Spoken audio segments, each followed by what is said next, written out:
Hello everybody, welcome back to another episode of Tour of Music. My name is Avery. My name is Caesar.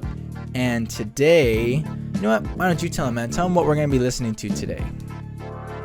So today we're going to dive into one of my personally favorite albums. It's going to be the Smiths' first album, which is their self-titled album, The Smiths. Honestly, I have a lot of memories to this album, listening to it with my cousins and stuff growing up. So it kind of stays really close to my heart. But I mean, what does it mean to you, Avery? I'm sure you're aware of it. Yeah, I feel like everybody's heard the Smiths, at least once you're in high school, if you haven't heard it by then. Like, it's just one of those bands, like, I'll be honest, we were talking about this, before we hopped into our episode, and we were talking about what we're going to do next. We were like, oh, well, let's, I chose Descendants last time, so, I'll have you do the Smiths. I've always listened to the Smiths. They've always made it into my playlist. They're probably in at least every second or third playlist of mine. I have a lot of playlists. At least one song makes it in. But as far as personal connection, I mean, there was a couple, from one of their compilations, I believe it was the orange one, Louder Than Bombs. There's one song in there that's like super, super sad, and it's not from this album, but it's called Asleep, and I'm sure you've heard it. Yeah. I think that was, I don't know if it was the first one that I listened to from them, but I know for a fact that's the one that I can have a personal connection with, because I was going through a really rough time, and that song was like super depressing.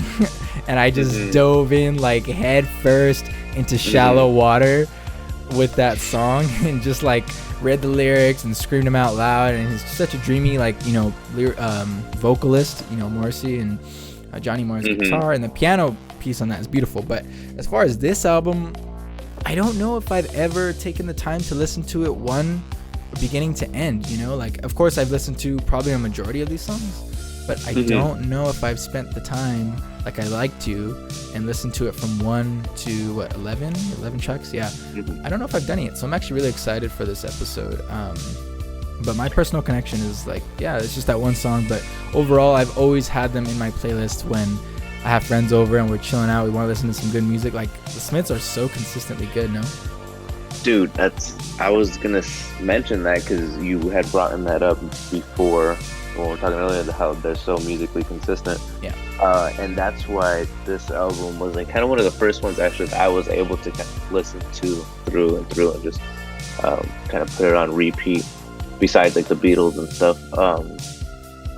Just because it's so, like you said, consistent. And Morrissey's voice was another one that reminded me, it's not similar to David Bowie, but in the same that it's so I don't know, man. It's unique. It takes over. Yeah, it's unique, and it kind of takes over the music, Yeah, it's one of those voices that like you said, it's not similar to David Bowie in the sound or the timbre, but it's similar in its personality. Morrissey's voice has a very unique personality. It's dreamy, it's soft, and of course there's controversy around Morrissey himself, but if we're talking about music, his voice is, very distinct. And overall, the Smiths are just one of those bands.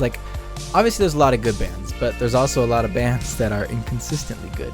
I can't think of any off the top of my head, but there's some bands a lot of bands, actually majority, that just they hit and then they miss a lot.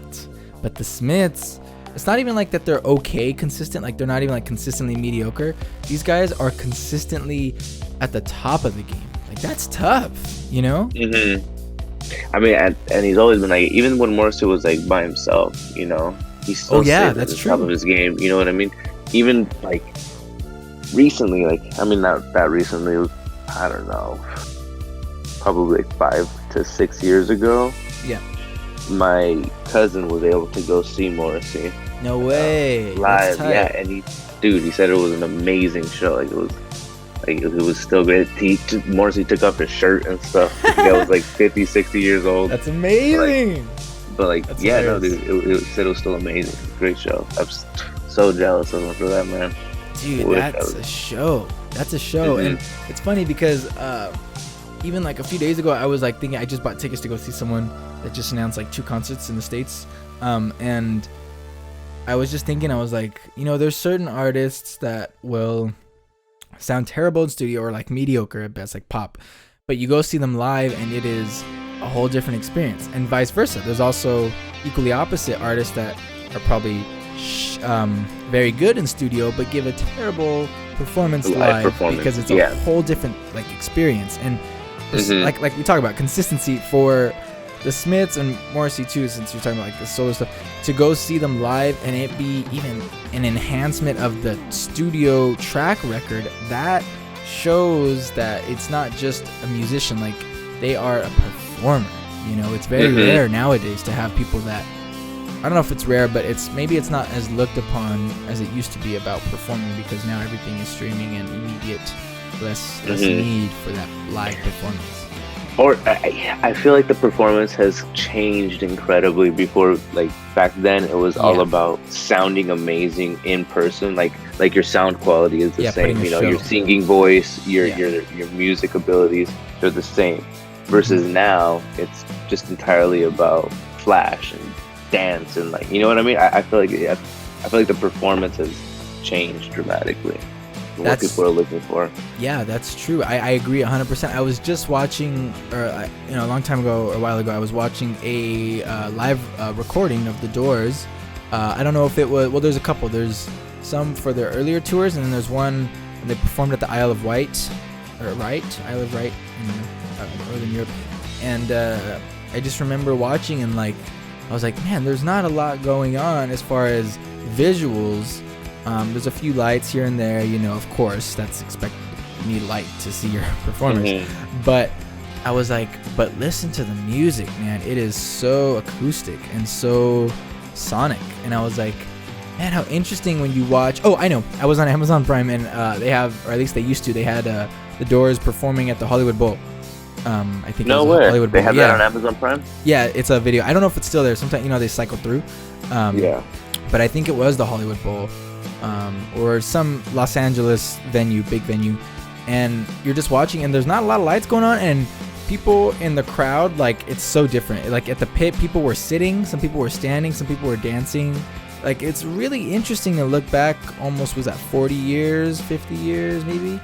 And it's 50, 60 years, and just to 50 years for sure. It's crazy, and just to see like the difference. Like, not a lot of lighting, but what they did do is they spotlight each musician and then let them play, and that was the visual. And I don't know, I think now it's still beautiful. Like, there's great performers that use a lot of technology, and of course as technology advances, people want to get creative, but there's something intimate about stripping down to the core of what made your song stand out to people,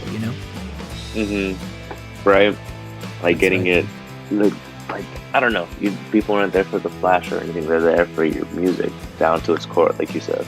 Yeah, and I've seen a couple shows. Obviously, I'm going to see a lot more now. Now that we're coming out of this damn thing and I'm vaccinated. I've already bought a couple tickets. I bought tickets to the my family did, System of a Down and Korn, dude, in October. Oh, nice. Your whole family's going to go? Yep, we're all going, and it's at a small soccer stadium, the new one by the Rose Bowl, the LAFC stadium, so even the shittiest seats are going to be good. They're going to be good. Yeah. Nice. And I've seen a couple shows, and I've seen extravagant, like crazy shows, lighting wise and overwhelming. And I've also seen a couple, casual shows. And for me, I've found myself focused on the music, because that's what it's all about. I mean, I like the lights and stuff, but it can get annoying when you're like in the crowd front of the line general admission, and the lights, because they're lasers. Most of those are like laser lights, and they just flash directly into the eye. And I'm like, dude, I'm gonna go blind in like 10 minutes if you don't stop. Like, you're gonna kill my blind sight, and I'm gonna sue you and make money. There's so much space for it to hit, but it always just hits you right. It always flashes you right in the back of the retina, dude. It's ridiculous. It's fucking dumb. But yeah, there's something interesting. So for Morrissey, that's cool to know that like he puts on a show. It's like I don't know. Still to this day, Yeah, being that old. 40 years later, man. Literally 40 years later. Yeah. When they started releasing. Yeah, like I'm 20 and I can barely get out of my chair without my knees popping. Can't imagine being 60 and running around for probably a 2-hour set, considering. Right. It's fucking nuts. And oh man, what was I gonna say? It was oh shoot, Oh, yeah. So I was also thinking, when I go to see a live show, this is different for everybody, but for me personally, I find it, I find myself being thankful when the artists are willing to change some parts of the song, like keep the integrity, right? But for a live set, do something different. It's a live performance. Yeah. Because why would I want to go to a live show and just listen to the studio album? I'm like, dude, that's boring. I could just, my living room has big speakers. I could just do that, you know? It's not the same. I mean, yes, you're still there, but it's not the same. And the thing is, like, the music is like this art that kind of happens in the now. Like exactly. Similar to like jazz. Yes. A live show should be like kind of like jazz. Yeah, it's different every time. You have your core song, but yeah, it's not going to be exactly the same every single time. Yeah, because that's what it is, and that's what you pay for to be there to see that different. You know? Yeah, no, not necessarily I agree 100%. See that, but that's a great add-on to what you're there. Yeah, exactly. And and we talked about this in the beginning of our series with the live albums and how I'm like, there's not enough of these because no one's pushing themselves to reinvent things. Like, it's exciting for me as a consumer, and now that I'm getting into music, to understand the process when artists will take something that holds itself, like we talk about with sampling in our hip-hop history episodes, and we were talking about how creative you have to be able to take something and change it to something new when it's been set in stone based on the process of creating things. To take a song and change it, it's a beautiful experience to watch those things happen live, you know, even if you're just using still a drum sequencer, like, but if you're doing it live, it's just it's something different, and people may not realize it, but deep down, like, their subconscious musical whatever knows, dude. It's a really interesting phenomenon. People can tell when people are not being real in music. It's funny. You can see it, dude. When people lip sync, we get mad. And it's like, you're listening to the same song, but people get pissed when people aren't authentic, you know? It's really interesting. Super interesting.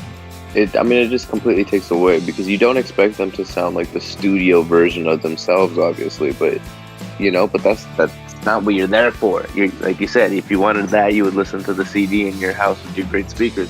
You're there for that live, raw performance. Yeah, or I would have a listening party and invite a couple hundred people over to the park. Like, I want to see the artist. Like, for me, a concert, it is about the music. The music has its identity, but it's about, I feel like, to me, concerts are a celebration of human and music living as two different identities. Like, the relationship that happens between them. So when artists, you know, do ad-libs or have the audience sing one part or cut out do like a live mix, like, it's something really spectacular that doesn't happen you know, as much. And that's what you pay for a live show for. Exactly. Yeah. I would pay $1 million if the performance was that good, because you can't put money on something like that, man. Nope. At the same time, you can't put money on an experience like that. Yeah, at the same time, I hate it when artists will overcharge ridiculously. It's like this weird duality, you know? It's like, man, you guys say you're about the people and you charge like $3,000 for back of the hall Rose Bowl top corner. It's just, anyway, that's the topic for another conversation. Yeah. Should we get into the songs? Definitely, man. I feel like we've been rambling now. They want to hear the music. Yeah. I know. We're just giving out personal experiences, but, you know, this is an album review, so we should probably review it. So this first song, this one's called Reel Around the Fountain, right? First song, first track off of this, self-titled. All right. These songs aren't as long as Descendants, so we'll give you guys like between 30 to a minute intervals, and then we'll talk about it. But this full song is 6 minutes and 15 seconds. So this is Reel Around the Fountain.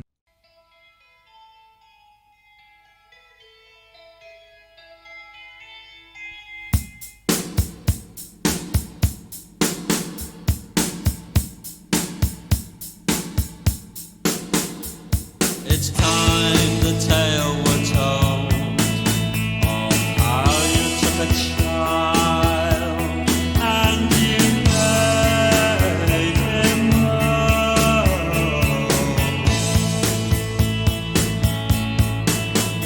It's time the tale were told of how you took a child and you made him old. You made him old. Wheel around the fountain, slap me on the patio. I'll take it now.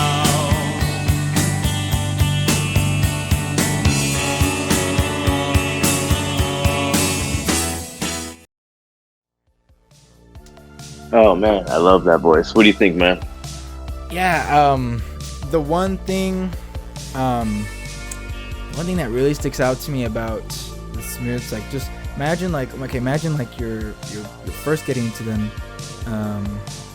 and like you're just listening. Like I've listened to the song before, but I'm trying to picture myself as like a first listener, and I'm like instantly I'm getting this sense of like floating in the clouds. Like they have this really interesting sound where everything is wide. There's a wide sound stage. There's a big Right, it's cathedral. open. It feels open, huh? Yeah, it feels so open. Exactly. It feels open.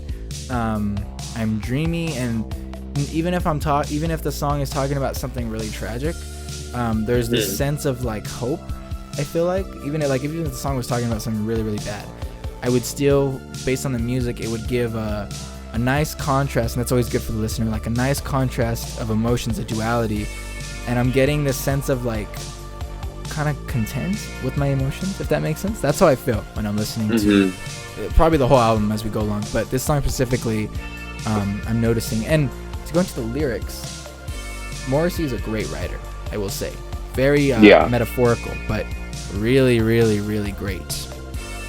What do you think? Yeah, and in this specific song, he's talking about pretty much a kid being kind of like transformed into a man from his first sexual experience with a girl. Pretty much is what like the gist of the song is.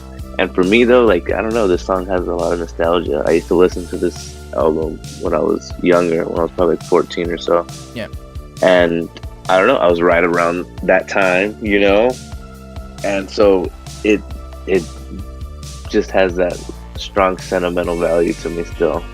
And like I remember, like I said, listening to this with my cousins and stuff, and so the song for sure, but the whole album as well has like a really special place to me. Yeah, I could see it's a very nostalgic sounding song. Even like lyrically, you take out the lyrics, just listen to it, because the Smiths have a lot of like instrumentals. It sounds very very dreamlike. Like I was talking about, very dreamlike, very reflective, very meditative. Like it makes you think about things. And based on some other songs I've heard, we'll keep listening. I have something to say about Morrissey's style of writing that really sticks out to me, and it's something I can connect to very deeply. But this is a great first song. I wish we could listen to the whole thing. I know. But for those of you that are listening, this song is about 6 minutes and 15 seconds. I would say this is probably, I would honestly say, don't even like pick one song out of the Smiths to start with. Just start with this album. I feel like it's very easy, now that I'm listening to the Smiths, to just start at track 1 on their debut album and then work your way through the discography. It's very easy to listen to. Yeah, no, it goes together so well, you don't even realize that you're going through the songs, you know? Yeah, absolutely. Like, it's just like a movie, you know, it just keeps going. Yes, I love albums that have themes, and there's a very unique theme going on here, so very thankful for that. Should we get into the second track off of this? Yeah, let's jump in. You've Got Everything Now. Alright, so this is You've Got Everything Now. Alright, let's play this.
Oh man, dude, like those lyrics right there are so deep and true to who Morrissey is and how he feels. You know what I mean? He's talking about, pretty much talking shit if you're out there, you know, living this false happiness life. You know what I mean? Yeah, Yeah, I agree. It's like I say, he's a great lyricist. Like I'm picturing everything. Right, great. And man, And great it comes singer, out. great It just- lyricist, and great singer. Yeah, it comes out so well, and right from the beginning, like you can tell the energy. There's like a lot of. It's really weird because the song is in itself has the emotion of frustration, and yet, like I said, the Smiths. There's just a dreamlike substance. Like even as angry as it feels, it's still very peaceful. I think that's interesting. It's very unique. I feel like. And Go ahead. and how you were saying that open, open feeling of the music kind of is like a theme that goes throughout the whole album, and I think that's kind of what helps it tie in together so well. Yeah, I feel like this album, at least so far, listening in 2 songs in, at least instrumentally, is very meditative. I feel like they're kind of saying like, okay, the Smiths, these songs, I mean, obviously every song can be reflective, but there's certain things, like some people like to write about the future, some people don't write reflectively, actually, some people just write random things, and the Smiths, I feel like, are always pretty reflective in their writing and music. So it's interesting that their debut album is like, this is what you're gonna get from here on out, and we're gonna be consistently good and never fuck up because they have so much good music regardless. This would be a good time to talk about what I was gonna say in the last song, because this one really points it out. The way Morrissey uses cadence and flow in his singing is really unique to me. It's one thing that really stood out. I don't hear a lot of people do it, or do it well, I should say. I don't know if you feel the same, but when I hear him like sing, I don't know the musical term, but it feels like he's out of rhythm, but he's not. Like, let's see. Right, like I get what you're saying. Like it's not. Yeah, and he doesn't I rhyme guess all the the normal time either. melodies. Yeah. It's not the normal melodies or the normal, I guess, tones. Yeah, typical 'Cause pop. It's even, typical pop, because like he, I don't know. Yeah, like it's almost not melodic, but it's still. It is. great. Yeah, it's so the easiest example that and this is the one that stuck out to me when I first listened to them like years ago, and it's always stuck with me since. We're looking here at the lyrics, and this is part of the chorus, which is usually the most catchy and consistent part. He says, no, I've never had a job because I've never wanted one, and saying, I don't know, it doesn't flow like when you're reading it, it doesn't flow like a poem, like in the refrain it's all, but you've got everything now, what a terrible mess I've made of my life, oh what a mess I've made of my life. Like there's a flow, you hear it, but in that part in the chorus, he's all, no, I've never had a job because I've never, and the way he says it, because I've never wanted one, that doesn't rhyme at all. There's like no correlation. And it's like also like his melody, how he elongates the wanted and then puts in at one. Like it's weird. It's weird rhythm, but his voice makes it happen so nicely. Yeah, he really has a graceful, almost, I want to say almost drunk-esque, like there's a drunk feeling to his singing and cadence, which I think is super cool, to kind of pull yourself out and then yank yourself back into rhythm and pull. It keeps in a genre that's usually pop-like and can be boring and repetitive. He, in his writing and vocal work, he makes it really interesting to the listener, because you're like, oh, I expect him to say like, no, I've never had a job, and I expect him to rhyme in the same amount of syllables, and he just says because I've never wanted one. Like it's so non-song-like, like it's just like non-conforming, right? Yeah, it's just, no, I've never had a job because I never wanted one. Like, but he makes it it's just a flat-out phrase or a flat-out statement. Yeah, it's so weird, and like none of this chorus rhymes really, except the last part where it says, like this part doesn't rhyme. I've seen you smile, but I've never really heard you laugh. Like, it's just saying things. Right. It doesn't until he says, so who is rich and who is poor? I cannot say. Oh, like that part kind of rhymes with poor.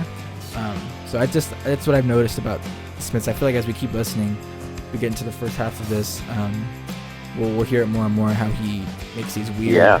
It's almost like. Let me see. Real quick. It's almost like Jim Morrison's American Prayer, his poetic album, where he just does spoken word with a backing track. It gives me that same feeling, like he's just writing poetry and somehow blending it to sing, but it's not like starts out as a song and puts music over it. It's like, oh, these are just poems that don't rhyme. They're kind of like, and then he just sings them, right? Like yeah, sings them like they're free naturally. verse, and then he just sings them. And it's like, that's pretty tough, dude. I to this day I haven't been able to write a song because it's so hard for me to like keep in the flow. And so this is like super cool to see someone do it so well, consistently. Right, he's like, he probably does the lyrics first, if anything, and then he goes with, you know, then he just sings it and then goes with the music. Exactly. Or not even with the music, but just sings it. Yeah, exactly. It's amazing. So let's get into track number 3. This one's gonna be Miserable Lie. Let's give that a listen.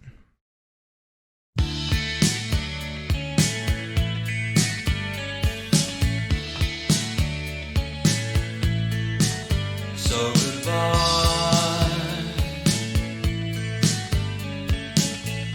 Please stay with your own kind,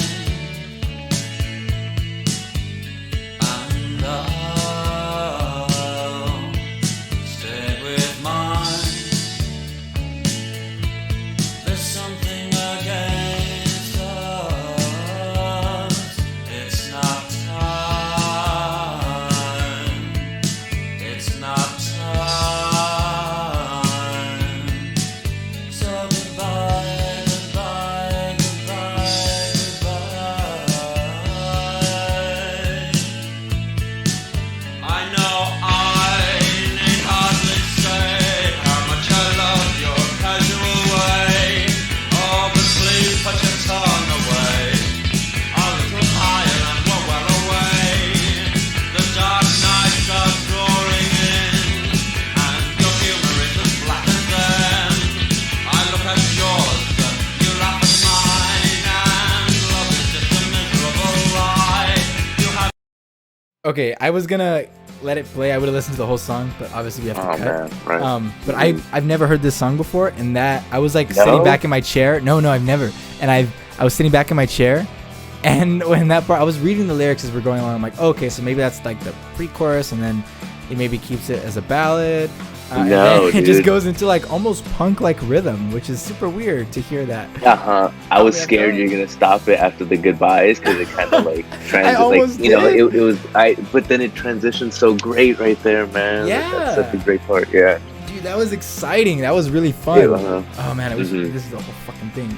But that was really weird. I don't know what to say. It caught me off guard. I don't know what to think yet. Oh yeah, no, this is a classic. This is the classic Smith song, "Miserable Lie."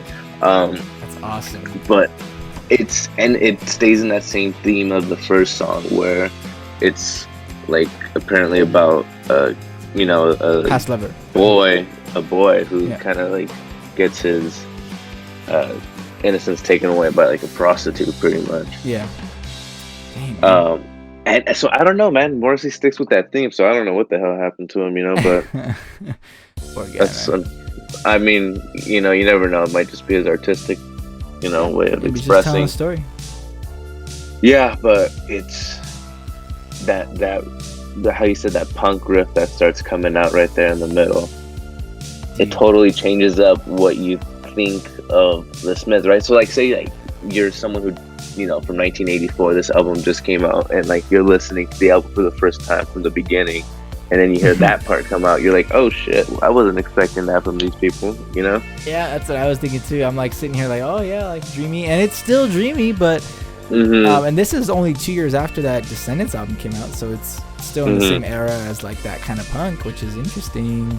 And there's like there's moshing, right? There's like, so they're more Yeah. in definitely Smiths, but they interpret a lot of, you know, kind of punk techniques in the music. Yeah, that was exciting. I have to say that was so far Miserable Lie is my favorite. Obviously, I've heard a couple of the other ones that we have to cover in the next episode. But out of this first half, Miserable Lie is super exciting, and I might end up just listening to this after this episode. Yeah, no, that's a great song. I definitely recommend you Miserable Lie. finishing that song. Cool. Yeah. It's so poetic too, man. It's so vivid. Some people don't write very vivid. Some people are very literal. There's a very but- vivid thing going on. And if you look at those lyrics in that middle part that we were talking about, like, it's not a chorus where it's like repeating itself or a hook or anything, you know. It's Yeah, the there's hook of no the chorus. song musically, but it's just poetry. It's just him talking, you know? Yeah, there is no chorus, pre-chorus, bridge, blah blah Mhm. blah. It's actually just, it's like almost like two songs mixed together, and it's just, Mm-hmm. I mean, it's a very one big, rhyming. It's like There's a lot of rhyming. What going on would this that be, like a ballad almost, or? I guess, yeah, I guess it's just like a loose track. I don't know what they call it in musical terms, but Yeah. I mean, there's a lot of rhyming going on, so it works. It's just there's no like structure. It's just like, here's this part, here's this part, here's this part, blah blah blah. But it goes together so well. It's a great song, dude. Yeah, that's a really good one. Damn, I like that one a lot. Anyone listening, I recommend you guys listen to that. Make sure you pay extra close attention to Miserable Lie. What is this next track we're listening to? We got Pretty Girls Make Graves. Oh man, Jeez, title. deep That should be title, interesting. right? Huh. I mean, look, it's kind of has like the, Yeah, this whole similar theme theme with this album throughout. so far is sex and like Morrissey is definitely simping, you and know? the blend of the two. If you're not careful, they might fuck you over. The idea of like casual and immature sex, which is interesting. But let's give this a listen.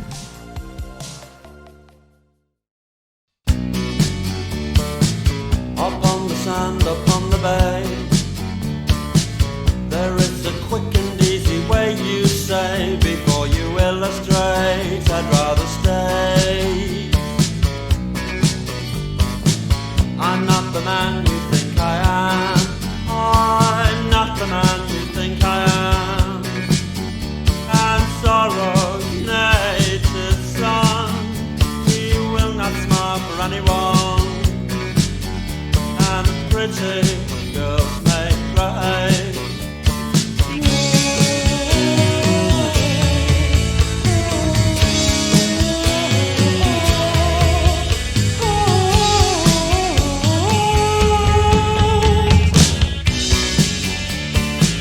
End of the pier, end of the bay, you tug my arm and say, give in to lost, give up to lost, oh, heaven knows we'll soon be dust. Oh, I'm not the man you think I am, I'm not the man you think I am. Dude, they're so consistently good, man. Mm-hmm. I don't get it. I'm like sitting here, my head's popping, man. Like, No, musically they're amazing. Lyrically, they're just intense and real. And I think there's a reason I probably listened to this album so much when I was like in my young teens. it sounds a very It like does. immature teenage, like figuring yourself out type of album, which probably Yeah. why it resonated with so many people at the time. It's so, and this is I feel like this is a narrative that at least I personally felt before, so I'm sure you have too when you were listening to it. But man, like I said, the way he carries his words, where was it at? He said, and sorrow's so when he's singing it, he's like, and sorrow's native son, and then he says, he will not smile for anyone. Like, he does the thing that Frank Sinatra does a lot, which is very jazz-like, I feel like, where he elongates and then he rushes singers the next stretch and couple squeeze. lines, right? Yeah, the singers will that's stretch and great. squeeze their poetry. That's a great way to say it, stretch and squeeze. I like that. Frank Sinatra did that a lot in his music, and that's why he was one of the best singers, other than his great voice. It's not just the sound of your voice, but the way you project it. It's like, well, if you look at it like an instrument, it's like if you were just to play guitar, sure, you could hit the right notes, you could hit that note, that note, that note, and keep it flat. Or you can bend some notes, you can vibrato some notes, you can hit some chords, Legato, you can go make fast it pop. and slow. Yeah, you can slap it like a bass, you can slap it, you can pluck it, you can, pluck at the neck of it so it has a fatter tone, you can pluck at the bridge so it's sharper. Like, that's what he's doing. He knows very With well his voice, that right? his voice is an instrument. instrument. Yeah, he's not looking at it just a way to say stuff. It's like, well, how does it sound? I thought that was really interesting. That's what makes it interesting too. It's very fun to listen to. And by the way, go for it. I was just gonna say, I feel like Bowie does. Exactly. Very similar, where he says stretch and shorten or Yeah, definitely. I think. Well, what songs has Bowie done it really easily?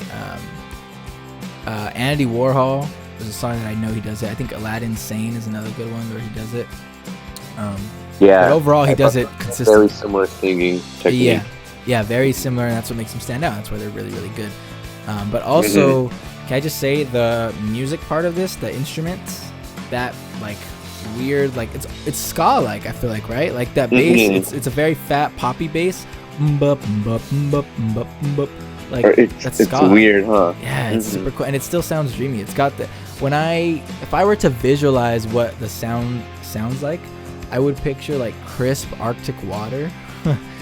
I don't know how you feel, but like I feel like there's this crispness in the sound. It's produced very well, very beautiful sounds. Well, I definitely think it's produced well.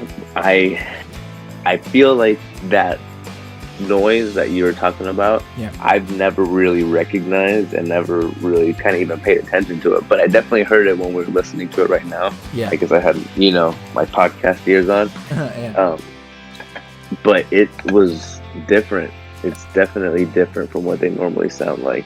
Yeah. And yeah, I feel like at this time they were so new. They were incorporating so many probably different sounds. Like how the previous song had a little bit of a punk sound, Yeah, exactly. Just experimenting. This one's very like I could picture myself skipping to this song in a concert, like jumping up and down, because it's very catchy, even though it's hard to.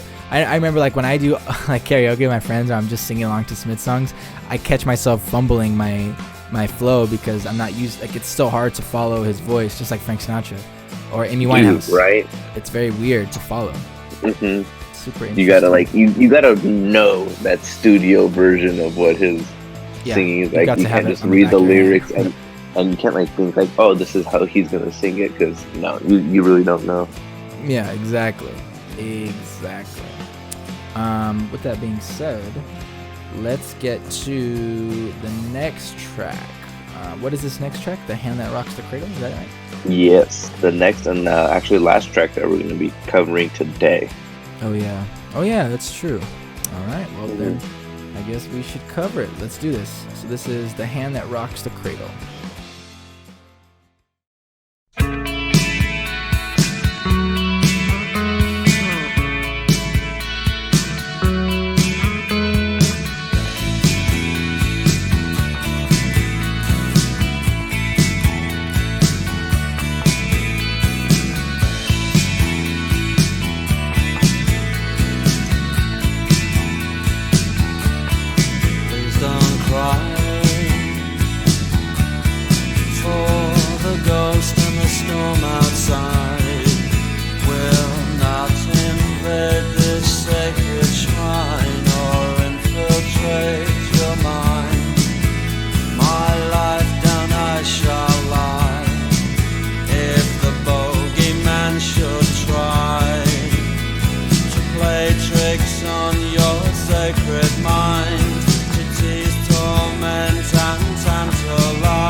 I have to stop it because, again, his lyrics are so... First of all, they're really intense. But overall, the way he does it... I'm reading the lyrics here, and there is no break. There is no...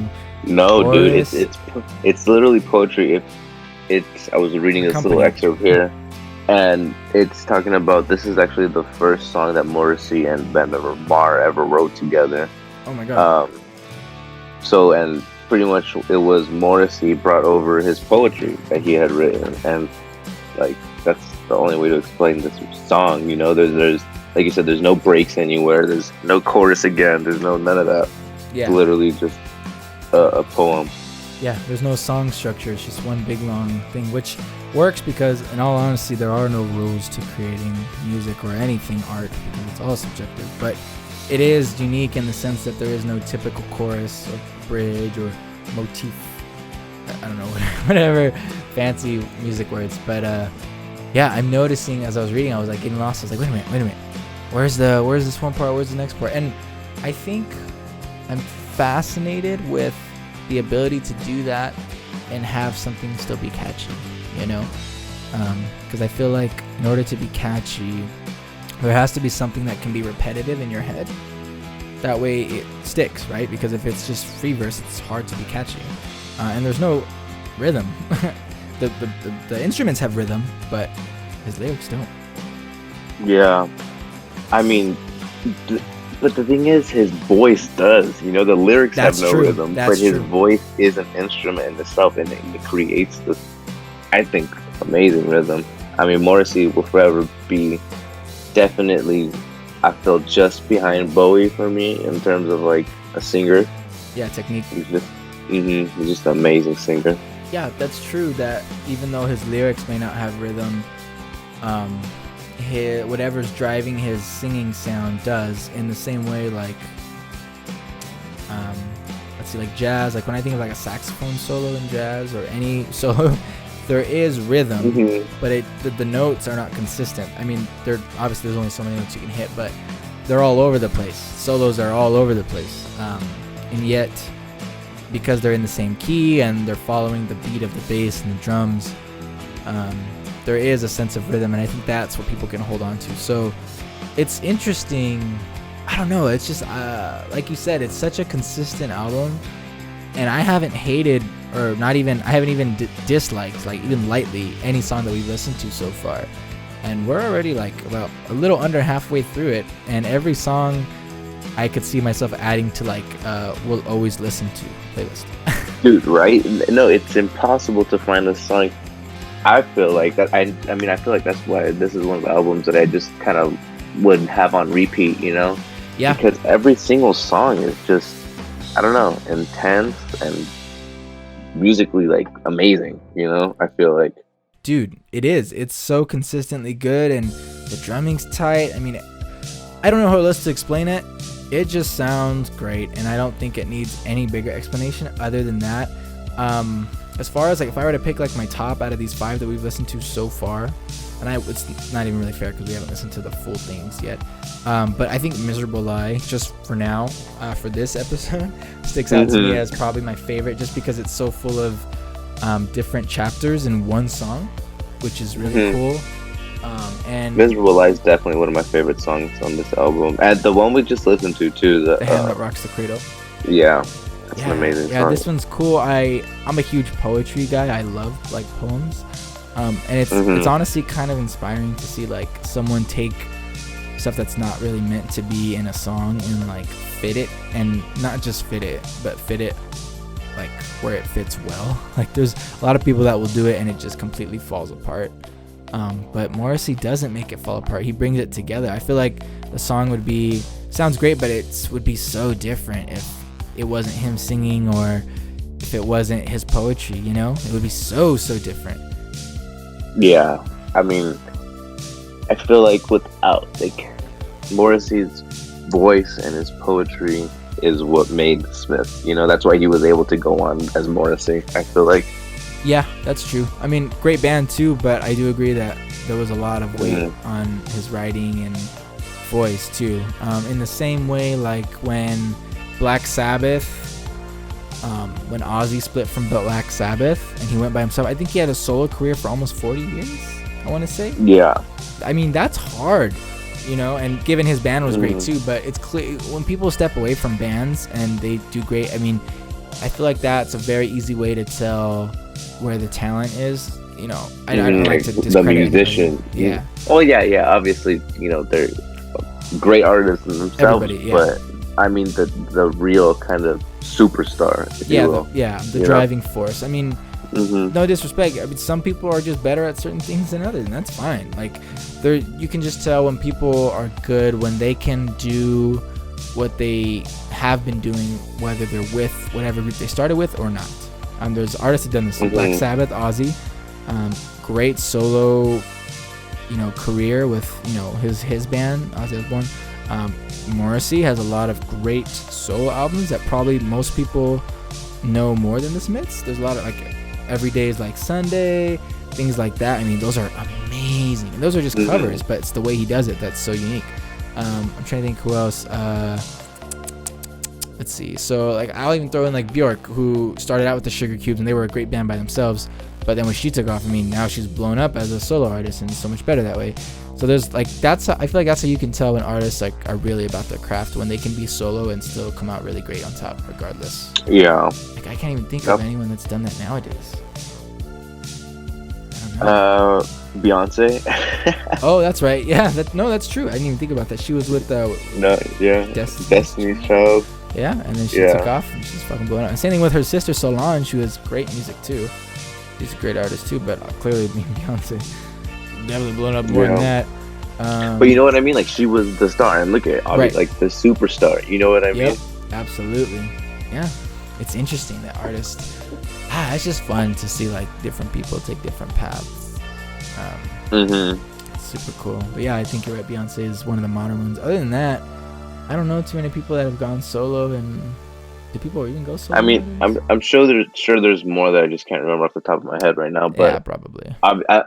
I'm thinking like top of their, you know, their category in music, and obviously Beyonce is top of her. You know, I would definitely say the Smiths or Morrissey is top of indie. You know what I mean? Yeah. Like as far as most known indie people or indie bands and stuff, they have to be. Yeah, no, they have to be in the top 5. You know? Yeah, up there, like right next to The Cure and Susie and the Banshees. Like those, I think, are the top 3 that stick out to me. But yeah, man. So that pretty much wraps it up for today, though. That covers everything we wanted to talk about. We covered all the songs. Next week we're gonna go ahead and finish up the rest of the album. We're gonna do tracks 6 through 11, starting off with, of course, This Charming Man. So you definitely want to stay tuned for that breakdown. Feel free to follow us to stay posted with everything we're up to at our Instagram, Tour of Music 104. Also subscribe to our YouTube channel, turn on the notifications so that way you can just be notified directly whenever we post.